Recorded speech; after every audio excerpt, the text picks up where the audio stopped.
नमस्कार. रेसिपी सफर चॅनेलवर मी गीता तुम्हा सगळ्यांचं पुन्हा एकदा खूप खूप स्वागत करते.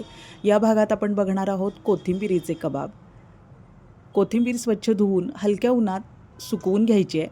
त्यामुळं बघा कबाब अगदी कुरकुरीत, खमंग आणि कुरकुरीत तयार होतात. कारण कोथिंबिरीतला पाण्याचा अंश आपण काढून टाकला आहे. खूप कडकडीत उन्हात कोथिंबीर सुकवायची काही गरज नाही. खरडा बनवून घेऊया. सगळ्यात आधी हिरव्या मिरच्या आणि आलं लसूण, थोडंसं मीठ टाकायचं आणि खलबत्त्यातच भरडसर खरडा छान खमंग बनवून घ्यायचा. खलबत्त्यात कुटल्यामुळं चविष्ट होतो. कोथिंबीर सुकून तयार आहे. सुकल्यामुळं कोथिंबीर अशी बारीक चिरता येते. बारीक चिरून घ्यायची. आणि आता बाकीचं साहित्य बघूया. 1 चमचा हिंग टाकला आहे. त्यानंतर 1 चमचा ओवा टाकायचा आहे, हातावर चुरडून घेतला आहे. हळद टाकायची आहे, त्यामुळे रंग अगदी सुंदर येतो आणि चवसुद्धा छान लागते. आता चवीप्रमाणे खरडा टाकायचा आहे. खरडा थोडा जास्त टाका, म्हणजे झणझणीत आणि अगदी छान कबाब लागतात. कारण आपण उकडलेला बटाटा टाकणार आहोत, त्या हिशोबाने आपल्याला खरडा टाकायचा आहे. अर्धी वाटी उकडलेला बटाटा आहे आणि अर्धी वाटीत शेंगदाण्याचं कूटसुद्धा आहे. हे मी चमच्यानी 2 चमचे टाकले. 2 वाट्या कोथिंबिरीसाठी अर्धी वाटी बटाटा आणि अर्धी वाटीच कूटसुद्धा टाकायचं आहे. चवीप्रमाणे मीठ टाकायचं आहे. आता बेसन पीठ टाकायचं आहे. 2 चमचे बेसन पीठ टाकलं आहे. आता पाणी अजिबात टाकायचं नाही. आणि अजून 2 चमचे, म्हणजे एकूण 4 चमचे आत्तापर्यंत पीठ टाकले मी. लागेल तसं बेसन पीठ आपल्याला यामध्ये मिक्स करायचं आहे. उकडलेल्या बटाट्यामुळं पाणी टाकण्याची काही एक गरज नाही. हे सगळं पीठ आपल्याला व्यवस्थित मिक्स करून घ्यायचं आहे. कोथिंबीरसुद्धा आपण सुकवून याचसाठी घेतली आहे की पाण्याचा अंश राहू नये. त्यामुळं उकडलेल्या बटाट्यात व्यवस्थित हे सगळं पीठ आपल्याला मळून एकजीव करून घ्यायचं आहे. रेसिपी सफर चॅनेल अजून तुम्ही सबस्क्राईब केलं नसेल तर जरूर सबस्क्राईब करा. व्हिडिओ आवडत असतील तर लाईक करा आणि हाईप द्यायला विसरू नका. रेसिपी शेअर करा आणि कमेंटमध्ये सांगा व्हिडिओ कसा वाटला. या पद्धतीनं तुम्ही याआधी कबाब बनवले होते का, ते सुद्धा सांगायला विसरू नका. आता याला एक स्पेसिफिक आकार असतो कबाबचा, तो आपण देणार आहोत. छोले मसाला टाकला आहे मी 1 चमचा. पनीर मसालासुद्धा तुम्ही टाकू शकता किंवा चिकन 65 मसाला असेल तर तोसुद्धा मिक्स करू शकता. कुठलाही एक मसाला मिक्स करायचा आहे. मळून झालेला आहे गोळा. थोडेसे तीळ पसरून घेतलेत मी एका ताटात. आता आपण कबाबचा आकार देण्यासाठी ही नवीन पेन्सिल घेतलेली आहे. नवीन घ्यायची, स्वच्छ धुवून घ्यायची आणि ओपन बाजू वापरायची नाही, आपल्याला बंद बाजू वापरायची आहे. आता बंद बाजूकडून आपल्याला कबाबचा आकार देऊन घ्यायचा आहे. पेन्सिलीला थोडासा तेलाचा हात लावून घेतला आहे मी, म्हणजे आपल्याला कबाब सोडवणं सोपं जाणार आहे. मीडियम लिंबा एवढा गोळा घ्यायचा आहे आणि आता आपण कबाबचा आकार देऊन घेऊया.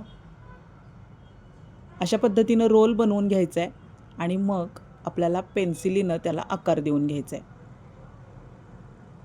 बघा, अशा पद्धतीनं व्यवस्थित त्यावर हळुवारपणाने थापून घेत राहायचं आहे, म्हणजे त्याला कबाबचा अगदी छान सुंदर आकार येतो.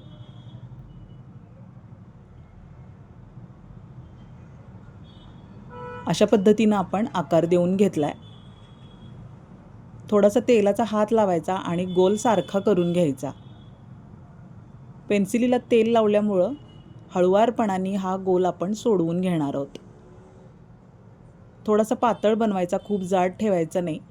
आणि आता हा कबाब आपल्याला तिळावर घोळवून घ्यायचा आहे. खूप जास्त तीळ लावायचे काही गरज नाही. हलक्या पद्धतीनं आपल्याला तीळ लावून घ्यायचं आहे. अगदी हलका थर द्यायचा आहे आणि पुन्हा सगळं सारखं करून घेऊया, म्हणजे तीळ कबाबला चिकटून राहतील. आता सगळे आकार असेच देऊन घ्यायचे आणि कोथिंबिरीपासून हळुवारपणाने कबाब सोडवून घ्यायचा आहे. बघा, अशा पद्धतीनं, म्हणजे त्याला पोकळ व्यवस्थित आतून आकार येतो आणि आतपर्यंत कबाब छान कुरकुरीत तळला जातो. पोकळ झालेत बघा. एका बाजूला तेल कडकडीत तापवून घ्यायचं आहे आणि त्यानंतर गॅस मिडियम करायचा आहे. खूप मोठ्या गॅसवर कबाब अजिबात तळायचे नाहीत, कारण वरून मग ते पटकन लाल होतील आणि खाली काढल्यानंतर नरम पडतील. त्यामुळं कबाब व्यवस्थित तेलात अगदी मिडियम गॅसवर वेळ देऊन तळून घ्या. लगेचच घाई करू नका उलटवण्याची. 1.5 ते 2 मिनिट आपल्याला वेळ द्यायचा आहे कबाब सेट होण्यासाठी. प्रत्येक व्हिडिओत तळणीच्या पदार्थांमध्ये मी ही ट्रिक सांगितलेली आहे तुम्हाला की लगेचच झारा किंवा चमचा लावायचा नाही, त्यामुळं कबाब मोडू शकतात.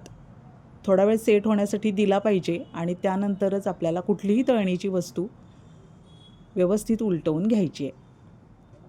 तेलात टाकल्याबरोबर उलटवण्याची घाई अजिबात करायची नाही. आता रंग कसा बदलतो आणि कसे तळले जातात कबाब यासाठी हा शॉट मी सलग ठेवलेला आहे. बघा, सेट झाली आहे एक बाजू. आता हळूवारपणाने आपण उलटवू शकतो. मध्ये पोकळ झाल्यामुळं अगदी छान खमंग आणि कुरकुरीत कबाब तयार होतात. नक्की ट्राय करा ही रेसिपी, खूप सुंदर लागते. अगदी खमंग, कुरकुरीत, सुंदर होतात कबाब आणि संध्याकाळच्या चहासोबत एन्जॉय करता येतात. पीठ मळताना आपण पाण्याचा अंश अजिबात राहू दिलेला नाही कोथिंबिरीत, किंवा मळतानासुद्धा पाणी वापरलेलं नाही. त्यामुळं हे कोथिंबिरीचे कबाब छान कुरकुरीत तयार होतात आणि 4 ते 5 दिवस आरामात टिकतात. त्यामुळं प्रवासात नेण्यासाठी सुद्धा तुम्ही ही रेसिपी ट्राय करू शकता. मीडियम गॅसवर असा वेळ देऊन व्यवस्थित कोथिंबिरीचे कबाब आपण तळून घ्यायचे आहेत. याआधी तुम्ही कोथिंबिरीचे कबाब ट्राय केले होते का हे सांगा कमेंटमध्ये. कुठून बघताय व्हिडिओ हे सुद्धा सांगा. अजून कोणत्या पद्धतीनं कोथिंबिरीचे कबाब बनवता येतील हे सुद्धा सांगितलं तर छान वाटेल मला. बघा, आतून अगदी छान पोकळ झालेत. मीडियम गॅसवरच तळायचं आहे. गॅस अजिबात मोठा करायचा नाही. गॅस मोठा केला की ते वरूनच फक्त तळले जाणार आहेत. कुरकुरीत झाल्यामुळं चहासोबत मस्त एन्जॉय करता येतात. आता काढून घेऊया. बघा, खूप सुंदर दिसत आहेत. तीळ लावल्यामुळं त्याचं सौंदर्य वाढले अजूनच. आता मी दुसरा घाणासुद्धा टाकून घेतला आहे. गरज वाटली तर तुम्ही डबल फ्रायसुद्धा करू शकता, पण कबाब अगदी छान कुरकुरीत झाल्याची खात्री करून घ्या. मेथीचे कबाबसुद्धा अशाच प्रकारे बनवता येतील, किंवा कोथिंबीर आणि मेथी असे मिक्ससुद्धा कबाब छान लागतात. आता बघू शकताय तुम्ही, अगदी पोकळ आणि सुंदर झालेत. नक्की ट्राय करा ही रेसिपी आणि कमेंटमध्ये सांगा कशी वाटली. पुन्हा भेटूया अशाच नवीन सुंदर हटके रेसिपीसह पुढच्या भागात. इतरही रेसिपीज नक्की ट्राय करा. आपल्या चॅनेलला व्हिजिट देत राहा आणि व्हिडिओ लाईक करायला, शेअर करायला अजिबात विसरू नका. हाईपसुद्धा द्या.